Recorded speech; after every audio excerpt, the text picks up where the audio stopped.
ஹோலி மேடையில் புத்தம்புது நிகழ்ச்சிகளை உடனுக்குடன் பார்த்து மகிழ எமது ஃபேஸ்புக் மற்றும் யூடியூப் பக்கத்தை லைக் செய்யுங்கள்.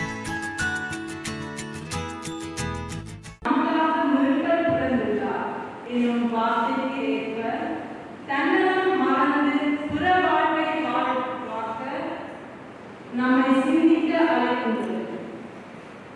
இயேசுவின் பிறப்பு விழா என்பது கொடுத்தலின் விழா. இறைவன் நம் மீட்புக்காக தம் ஒரே மகனையே நமக்கு கொடையாக்கியதன் திருநாள். கடவுள் தன் நிலையை கடந்து விழுந்து கிடந்த மானிட குலத்தை வந்து சந்திக்கிறார். அன்பு பசியில் ஏங்கி கிடக்கும் மனிதனுக்கு அன்பு பசியை தீர்த்து கொள்ள பெத்லகேம் எனும் ஊரிலே மாட்டுக்குடியிலே அன்பின் அப்பமாக பகிர்களின் உணவாக தீவன தொட்டியில் கிடக்கின்றார். அத்தகைய அன்பில் கொடுத்தலின் மாபெரும் செல்வச் செழிப்புதான் இன்று நாம் கொண்டாடும் கிறிஸ்துமஸ்.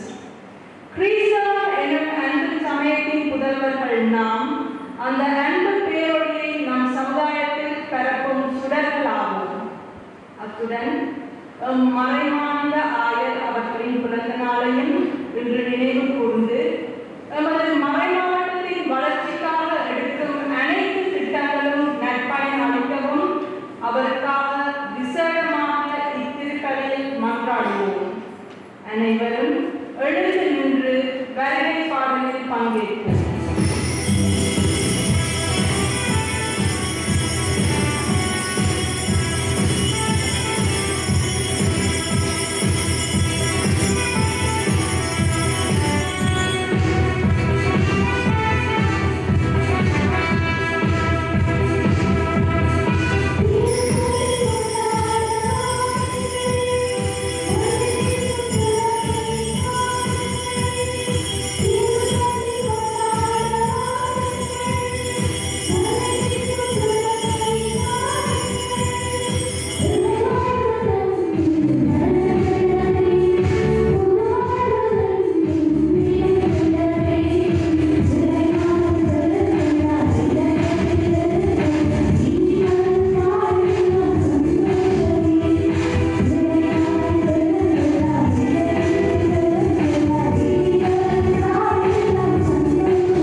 தந்தை மகன் தூய ஆவியாரின் பெயராலே நம் ஆண்டவராகிய இயேசு கிறிஸ்துவின் அருளும் கடவுளின் அன்பும் தூய ஆவியாரின் நட்புறவும் உங்கள் அனைவரோடும் இருப்பதாக.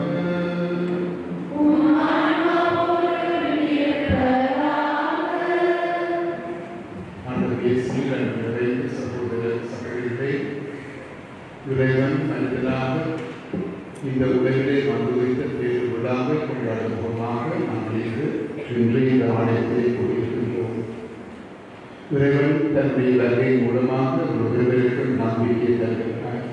அந்த நம்பிக்கையை நாங்கள் வாழ்ந்து காட்ட அழைக்கப்பட்டிருக்கிறோம். எனவே இந்த திருப்பதியை நாங்கள் நன்றி உணர்வோடு ஒப்புக் கொடுக்கின்ற இந்த கொள்கையிலே நம்முடைய குற்றங்கள் குறையற்காக எதிராக அடுத்ததற்கு எதிராக செய்த ஒவ்வொரு தவறுகளுக்காகவும் மனம் வந்து ஆண்டவருடைய நன்மைகளையும் ஆசிரியையும் கொள்வோம்.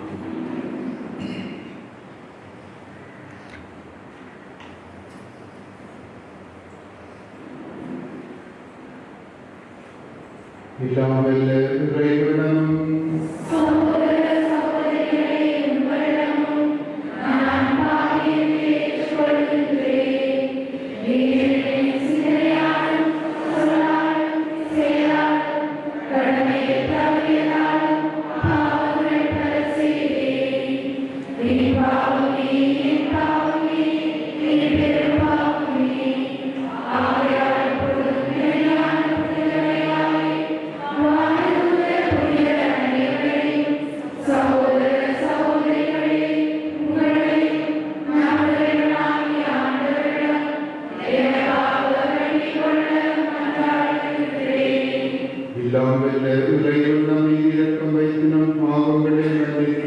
நம்மை நிலை வாழ்விற்கு அழைத்து செல்வாராக.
எல்லாம்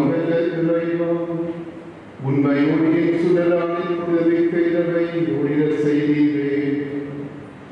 அதனாலின் மண்டலத்தில் அவரது ஒளியின் மறைந்த கல்வுகளை அறிந்திருக்கும் நாங்கள் விண்ணகத்தில் அமர்ந்து மகிழ்ச்சி அனுபவிக்க அருள் புரிகிறார்.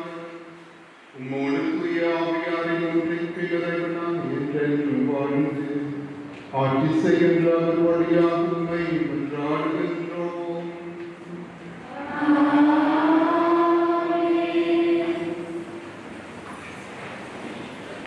சீயோனின் வெற்றி வைத்ததை ஒளியினவும் அதன் மீட்பு சுடர் விளக்கினவும் வெளிப்படுவதை அதனை முன்னிட்டு மௌனமாயிரே. எரிசலை பொருட்டு செயலற்று அமைதியாயிரே. பிற இனத்தார் உன் வெற்றியை காண்பர், மன்னர் யாவரும் உன் மேன்மையை பார்ப்பர். ஆண்டவர் தம் நாவினால் சூட்டும் புதியதொரு பெயரால் நீ அழைக்கப்படுவாய். ஆண்டவரின் கையில் நீ அழகிய மண்மொழியாய் திகழ்வாய். உன் கடவுளின் தரத்தில் அரச மகுடமாய் விளங்குவாய்.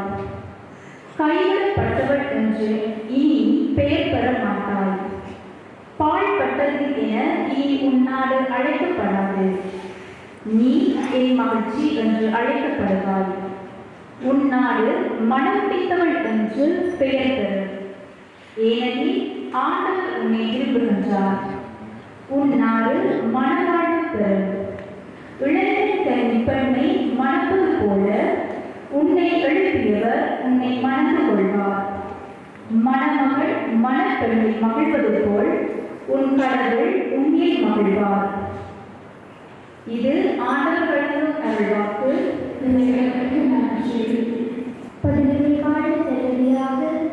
இன்று நமக்காக முன்பு பிறந்துள்ளார். அவரை ஆண்டவராம் மெசியா. தீர்ப்பா 96.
இந்த இஸ்ரவேல் மக்களின் கடவுள் நம்முடைய மூதாதையரை தேர்ந்தெடுத்தார்.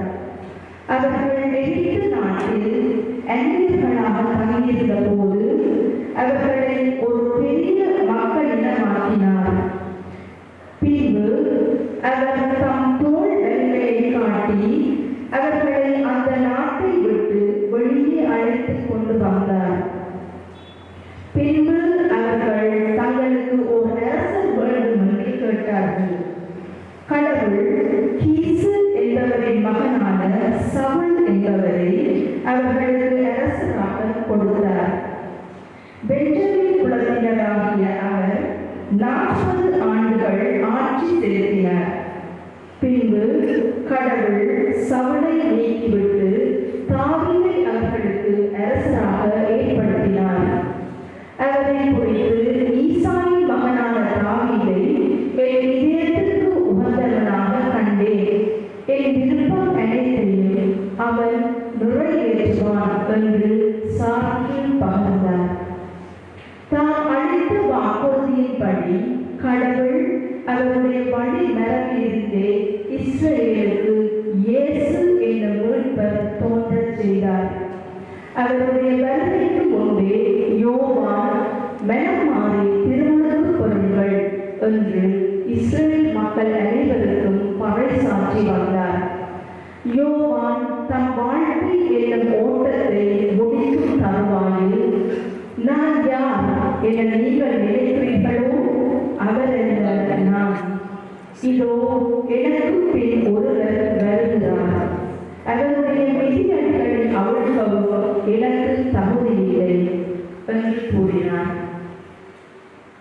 இது ஆண்டவர் வழங்கும் அருள்வாக்கு.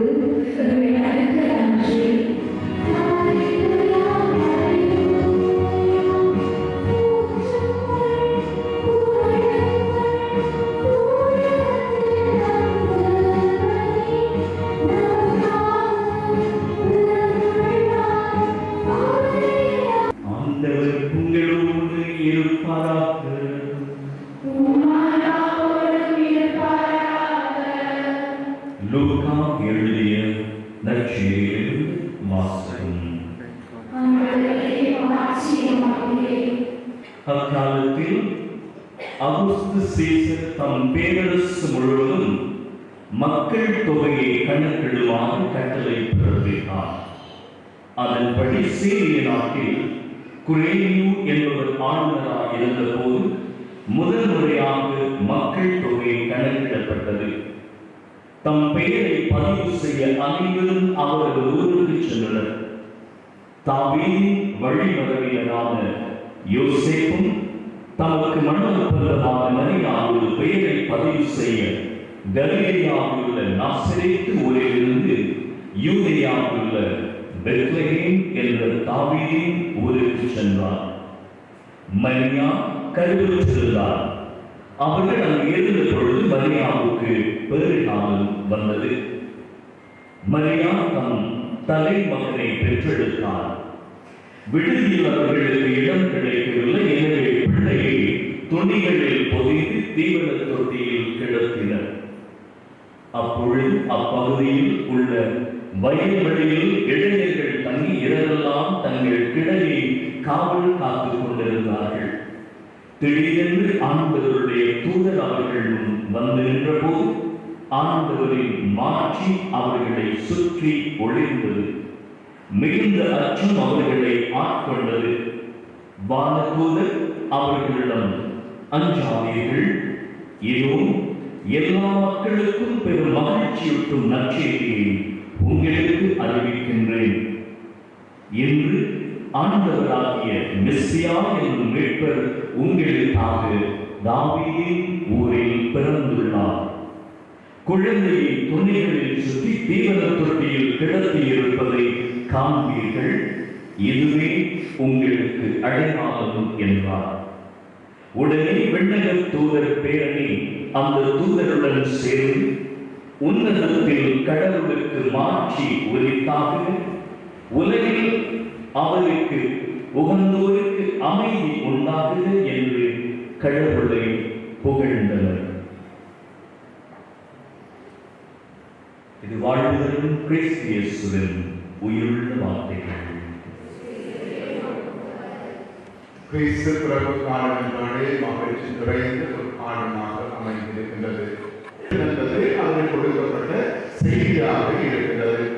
எனவே இவர்கள் அந்த பெத்லகேம் மாட்டு புறத்திலிருந்து புலம்பெயர்ந்து சென்று கொண்டிருக்கின்ற ஓடிக்கொண்டிருக்கின்ற அந்த சந்தர்ப்பத்திலே ஒரு குகை வருகிறது.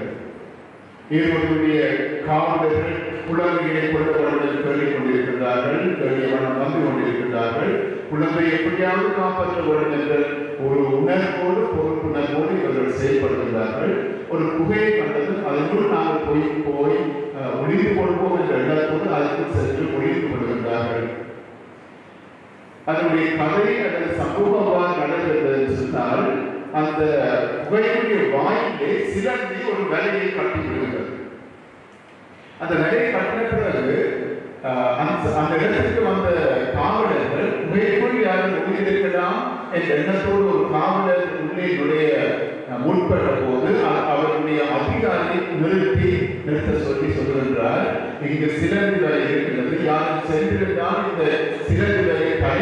வேண்டும், எனக்கு அங்கு செல்ல வேண்டிய அவசியம் இல்லை, அங்கு உள்ளே இருப்பதற்கு யாரும் சந்தர்ப்பம் இல்லை என்று சொல்லி தொடர்ந்து வேறு இடங்களுக்கு செல்கின்றார்கள்.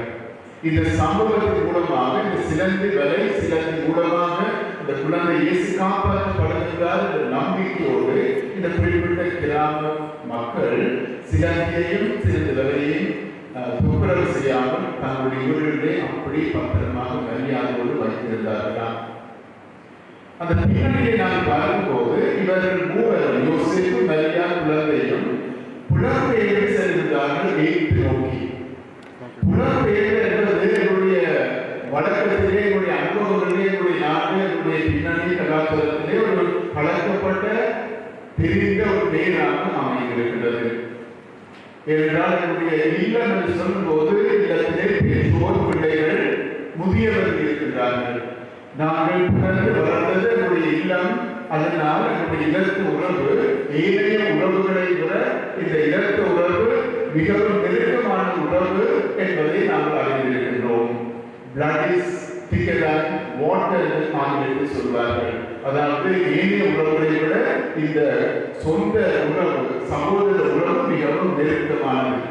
அந்த உணர்வோடு நாங்கள் இல்லத்திலே வளர்ந்து வரும்போது என்னுடைய இன்ப துன்பங்கள், கஷ்ட நஷ்டங்கள் எல்லாம் நாங்கள் ஒருவருக்கு பகிர்ந்து கொள்கின்றோம். ஒருவருக்காக விட்டுக் கொடுத்து இந்த குடும்பத்தை உருவாக்கி வருகின்றோம். ஆனால் அந்த இல்லத்திலிருந்து புலம்பெயர வேண்டும், வெளியே போக வேண்டும் சொன்னால் எங்களுக்கு ஒரு சங்கடம் ஏற்படுகின்றது, துக்கம் ஏற்படுகின்றது. ஏன்னு சொன்னால் அந்த குடும்ப உறவிலிருந்து நாங்கள் சற்று காலம் விடிய காலம் பிரிந்திருக்க வேண்டிய ஒரு சூழ்நிலை ஏற்படுகிறது. எனவே புலம்பெயர் என்று சொல்லும்போது பல காரணங்களுக்காக மக்கள் புலம்பெயர்கிறார்கள். இந்த பின்னணியை நாங்கள் பார்க்கும்போது இந்த திரு குடும்பமும் நாசரேத்து என்ற ஊரில் இருந்து, கலிலியா மாநில நாசரேத்து என்ற ஊரிலிருந்து ஏதோ கட்டளை செசார் அகுஸ்து கட்டளை பிறப்பித்ததால் இவர்களை பதிவு செய்ய வேண்டும் என்பதற்காக வெற்றியை நோக்கி புலம்பெயர்ந்து வருகிறார்கள். மீண்டும் அங்கிருந்து குழந்தையை காப்பாற்ற வேண்டும் என்பதற்காக புலம்பெயர்ந்து வீட்டை நோக்கி செல்கின்றார்கள்.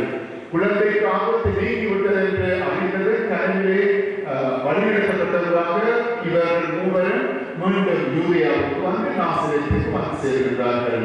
இவ்வாறு இவருடைய இந்த குறிப்பிட்ட குறுகிய காலங்களிலே இவர்கள் பல இடங்களுக்கு புலம்பெயர்ந்து மீண்டும் தன்னுடைய சொந்த ஊருக்கு அல்லது இல்லத்துக்கு வந்து தொடர்ந்து தன்னுடைய வாழ்க்கையை செலுத்துகின்றார்கள். இன்றைய உலகத்திலே புலம்பெயர் மக்கள் நிறைய பேர் இருக்கின்றார்கள். பல பல காரணங்களுக்காக மக்கள் புலம்பெயர்கின்றார்கள். எங்களுடைய திரு அவையிலே உலகளாவிய இலங்கை திரு அவையிலே நாங்கள் ஒரு குறிப்பிட்ட ஆணைக்குழு இருக்கின்றது. கத்தோலிக்க தேசிய கத்தோலிக்க ஆணைக்குழு புலம்பெயர்ந்தோர் ஆணைக்குழுவாக அது இருக்கின்றது.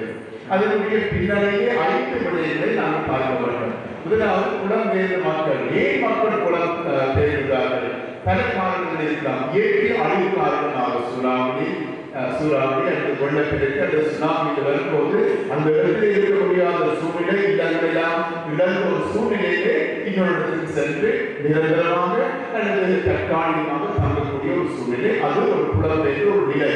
இன்னொரு வகையை பார்க்கும்போது சிலர் தொழில் வாய்ப்புக்காக குடும்பங்களை காப்பாற்ற வேண்டும், கடன் தொகையை தீர்க்க வேண்டும் என்பதற்காக வெளிநாடுகளுக்கு வேலைகள் செல்கின்ற மக்களையும் பார்க்கின்றோம்.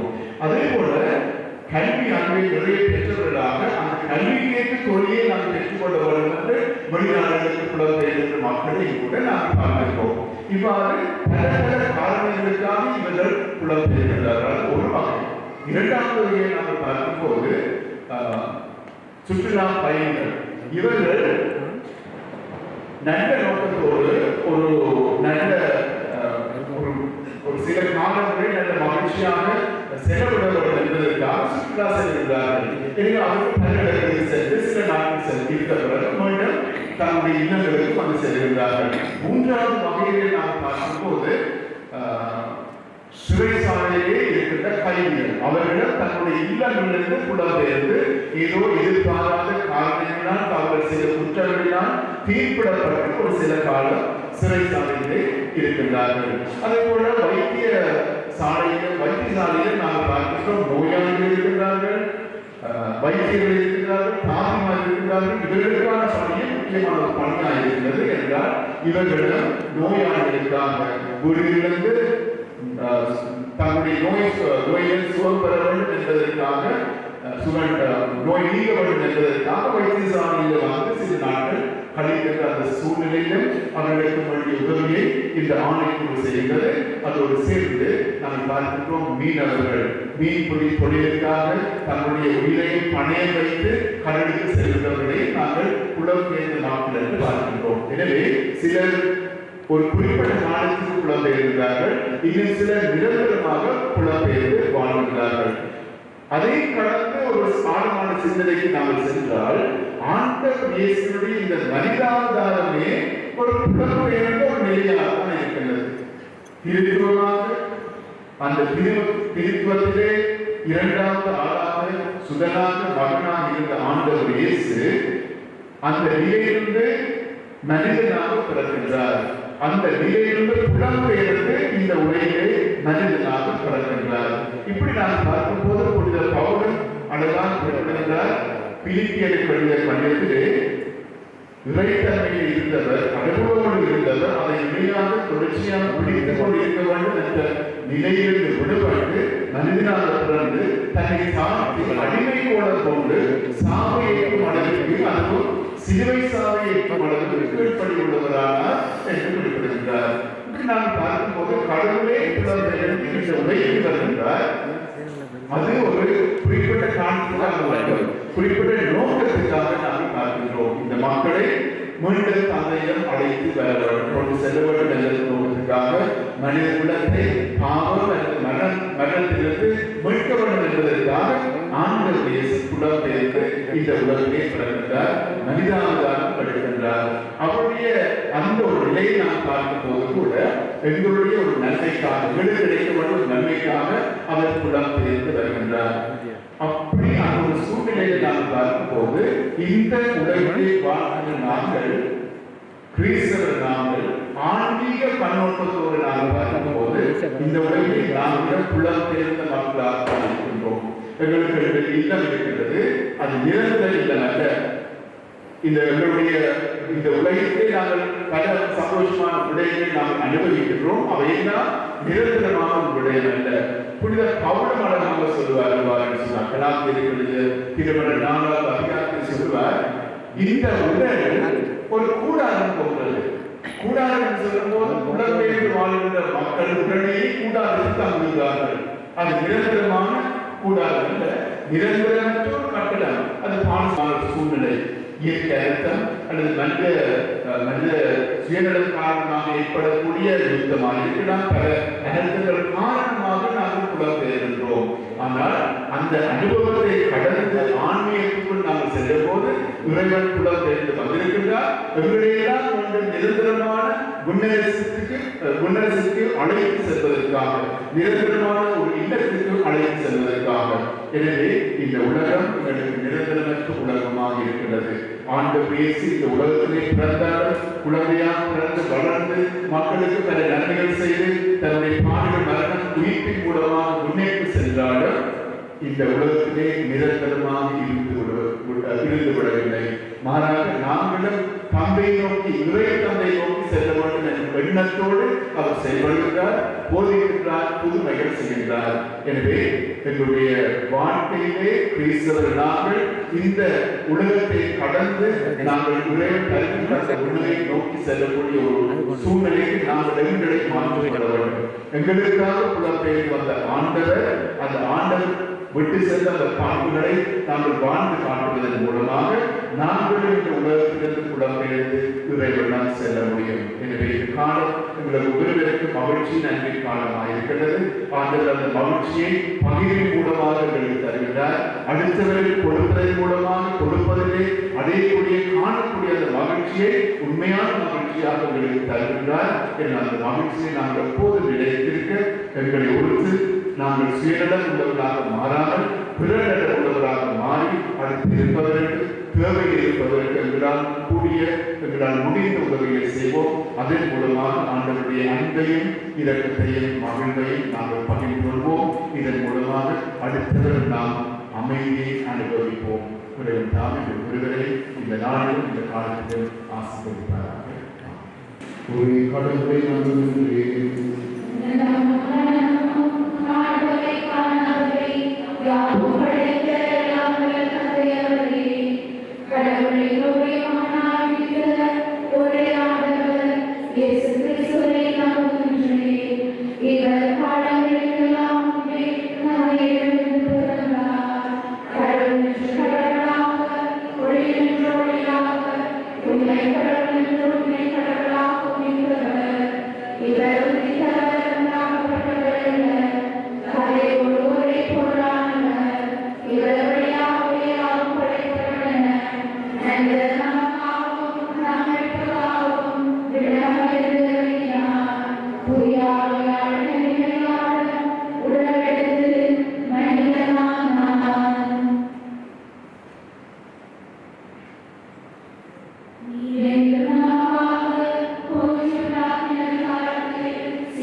மனிதர் அனைவருக்கும் கடவுளின் அருள் வெளிப்பட்டது எனும் பவுலின் வார்த்தைக்கு ஏற்ப உமது அன்பின் அடையாளமாக விளங்கும் உமது திருநாவை வழிநடத்தும் திருநிலையினர் இருபால் தொழில்கள் அனைவருக்கும் தம் பொறுப்பிலுள்ள மக்களின் மீட்புக்காக தம் பணிகளை செவ்வனே ஆற்றிட வரம் வேண்டி ஆண்டவரே உம்மை மன்றாடுகின்றோம்.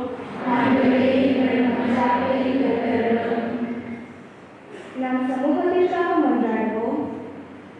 நம் சகோதர சகோதரிகளிடம் அன்பு கொள்வோர் ஒளியில் வைத்திருக்கின்றனர் என்னும் வார்த்தைக்கு ஏற்ப இனம், மொழி, சமயம் என வேறுபாடுகளுடன் வாழும் நாம் ஒரே மனிதன் பிறப்பினால் நீர் உலகிற்கு வெளிப்படுத்திய அன்பு, இரக்கம், அக்கறை, தாராளம் போன்ற பண்புகளுடன் சகோதர சகோதரிகளாக வாழ அருள்புரியும்படி ஆண்டவரை மன்றாடுகின்றோம்.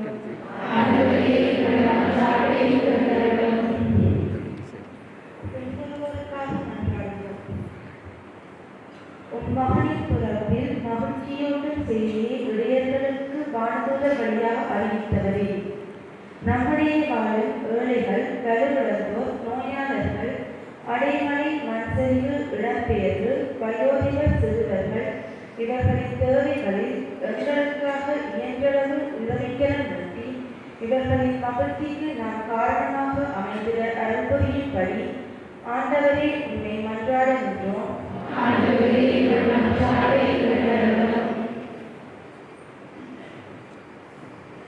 நாட்டிற்காக மன்றாடுவோமாக.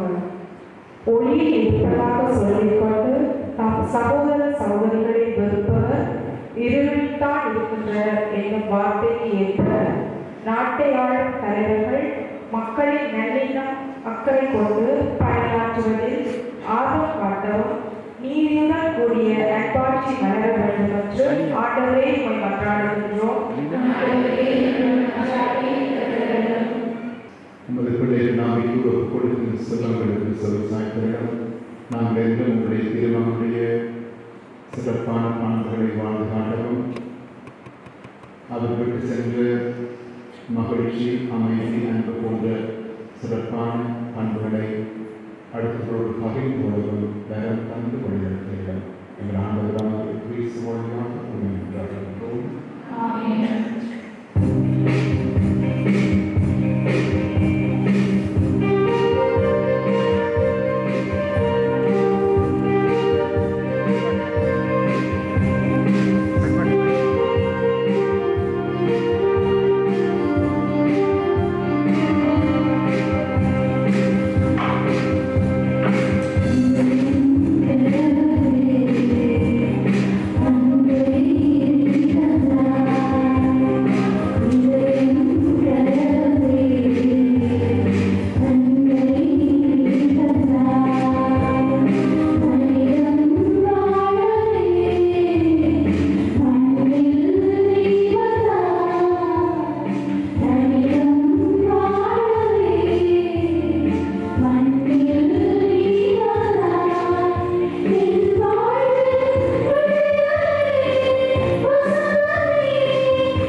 சகோதர சகோதரிகளுடைய உங்களின் மாநில எல்லாம் வல்ல தந்தையாகிய இறைவனுக்கு எல்லாவற்றையும் செவியுங்கள்.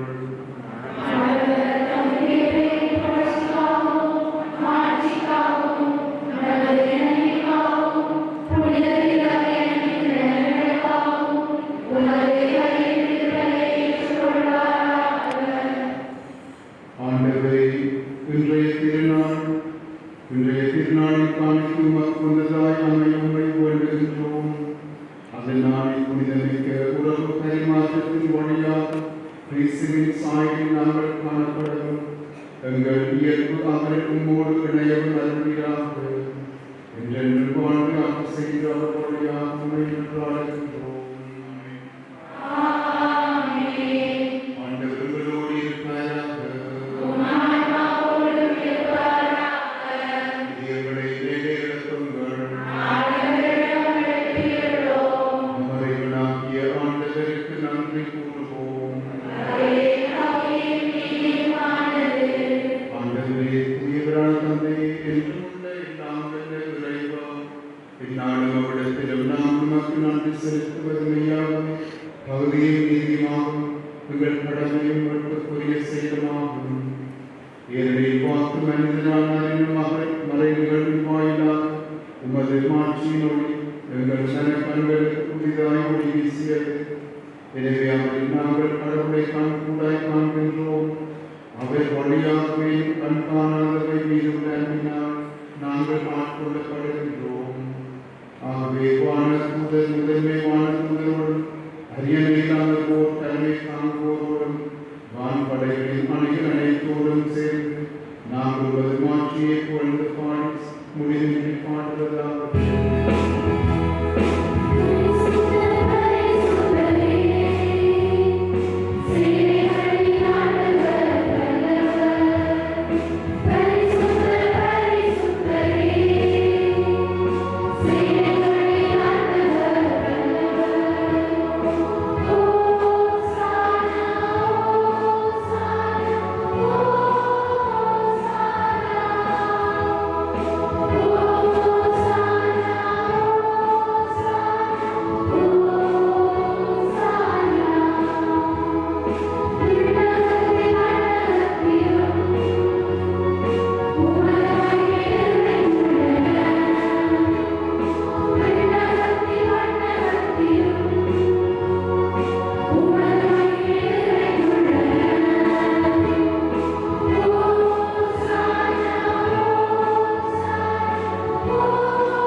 ஆண்டவரே, இவையாகவே தூயவர் தூய்மையானத்திற்கு ஊற்று.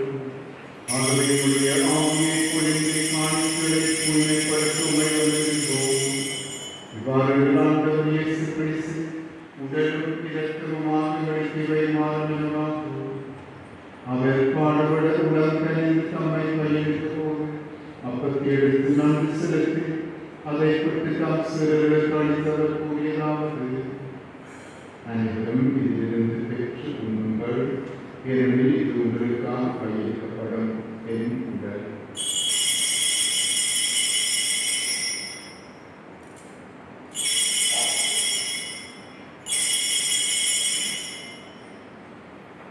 அவ்வளவே இரவிலிருந்து அருந்திய பின்னத்தையும் எடுத்து மீண்டும் உமக்கு நன்றி கூறி தம் சிறர்களுக்கு அளித்தவர் கூறியதாவது: அனைவரும் இதிலிருந்து பெற்று கருதுங்கள், ஏனெனில் இது புதிய நிலையான உடன்படிக்கைக்குரிய என் இரத்தத்தின் பின்னால் இது பாவ மன்னிப்பு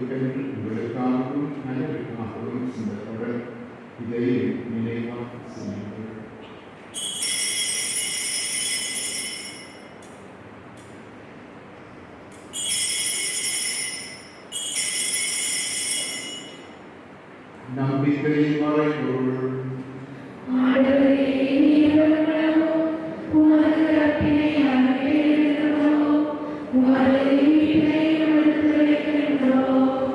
ஆகவே ஆண்டவரை நாங்கள் பேசும் இழப்பினையும் மீட்பினையும் நினைவுகூர்ந்து வாழ்கிற மகத்தையும் படிக்கும் பின்னத்தையும் உமக்கு கொடுக்கின்றோம். உம் திறம் என்று உமக்கு ஊழியக்குரிய காந்தலங்களை ஏற்றுக்கொண்டே எனவே மக்கள் நன்றி செலுத்துகின்றோம். மேலும் கிறிஸ்துவின் உடலையும் இரத்தத்திலும் குடும்பங்களை தூயாவியாரோடு சேர்க்க வேண்டும் உண்மை தாழ்மையோடு நன்றாடுகின்றோம்.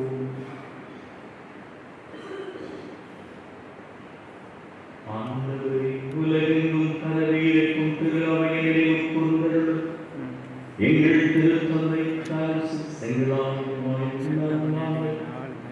ஏனையாளர்கள் திருப்பணியால் துறவியல் பொருளை மேலும் இன்றைய நாளில் குமாரன் இயேசுவின் பிறப்பின் மகிழ்ச்சி ஒரே குடும்பமாக குடிவந்திருக்கும் உங்களுடைய எங்களுடைய உமது அன்பின் நிறைய செய்கள் மேலும் நோக்குடன் துணிவெடுங்கள் சகோதர சகோதரிகளை இறந்தோர் அனைவரையும் ஒளிவிக்கும் திருமுனேற்றுக்கொள் எங்கள் அனைவரும் இலக்கமாகும். கடவுளுடைய கல்வி தாயார் புனிதமையும் அவருடைய கணவரான புனித யோசேப்பு புனித திருத்தூதர்கள் புனித யோசேப்பாஸ் இவரை நமக்கு உகந்தவர்களாகிய புனிதர் அனைவருடன் நாங்கள் நிலை வாழ்வில் பங்கு கொள்ளும் தகுதி பெற்று உன் திருமகன் இயேசு கிறிஸ்து வழியாக உம்மை புகழ்ந்தேற்றும் வரவுள்ள உம்மை நன்றாடுகின்றோம்.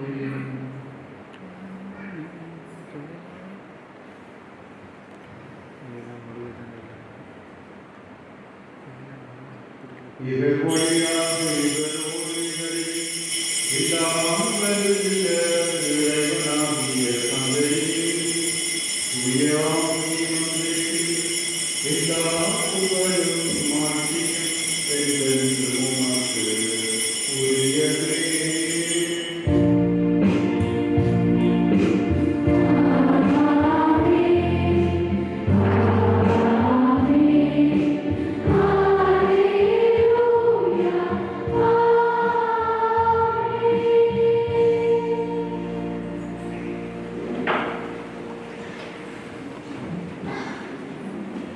Muy bien, particular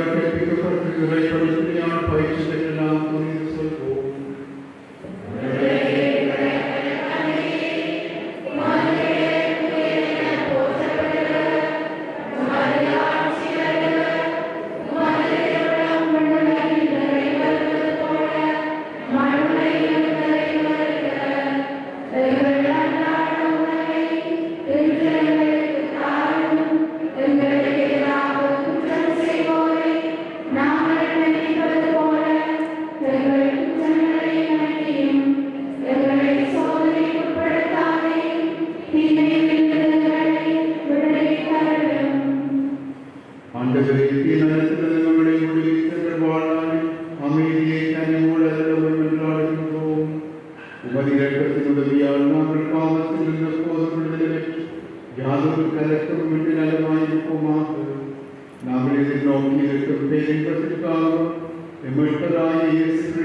இது உணவுதான் இயேசு கிறிஸ்து உலகை மீட்பதற்காக குழந்தையாக வந்து மனிதனாக வந்தது.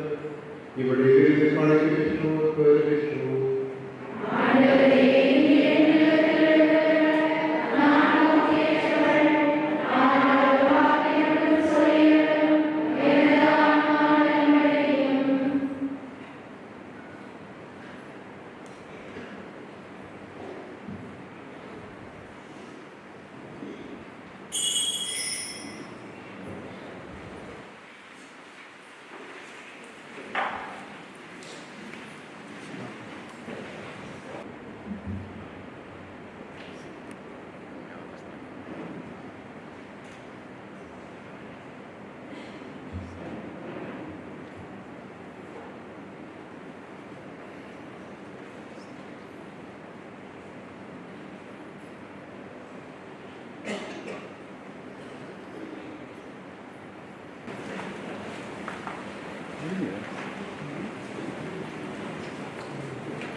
ஆண்டவரே எங்கள் இறைவா, எங்கள் மீட்பரின் பிறப்பு விழாவை கொண்டாடுவதில் நாங்கள் மகிழ்ச்சி அடைகின்றோம்.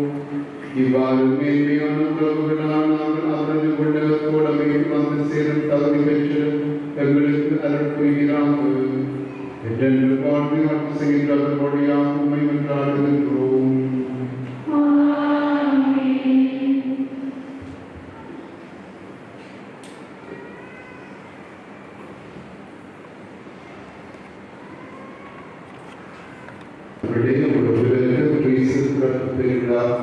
வாழ்த்துக்களை நான் விரைவாக தெரிவித்துக் கொள்கிறேன். குழந்தையுடைய ஆசை அருள் அமைதி நிறைவாக அவருடைய உள்ளங்களில் இல்லங்களில் இருப்பதாக இந்த காலம் மகிழ்ச்சி நிறைந்த காலமாக அமைய நான் உள்ளவர்களை வாழ்கின்றேன். ஒரு ஆசையை வேண்டி தலைமையை சொல்லுமாறு அளவற்ற நன்மையுடன் தம் திருமகளின் நல்ல பிறப்பான் உலகினுடைய அகற்றி அவரது மாட்சிமிகு பிறப்பான் புதுமைக்கு இதனை குளிர்வித்தார். அவர் உங்களிலிருந்து பாவங்களை அகற்றி நற்பண்புகளின் மொழியால் உங்கள் இதயங்களை ஒளிர செய்வாராக. அவரது மீட்புதல் பிறப்பில் பெருமகிழ்ச்சியூட்டும் நற்செய்தியை இடையர்களுக்கு தம் வாழ்வுதல்வழியாக அறிவிக்க திருவிழா கொண்ட இறைவன் உங்கள் மனங்களையும் மகிழ்ச்சியால் நிரப்பி தம் நற்செய்தியின் அறிவிப்பாளர்களால் உங்களை விளங்க செய்வாராக. அவரது நல்ல பிறப்பான் தினத்தோடு மண்டலத்தை அணைத்த இறைவன் உங்களை தாம் அமைதி நல்லெண்ணம் என்னும் கொடைகளால் நிரப்பி விண்ணகத்தில் அவையில் நீங்கள் பங்கு பெற செய்திருப்பாராக. ஆண்டவர் உங்களோடு இருப்பாராக. இறைவன் தந்தை மகன் தூய ஆவியார் உள்ளவர்களை ஆசீர்வதிப்பாராக. அமைதியும் அன்பிலும் சென்று வாழ்கின்றோம்.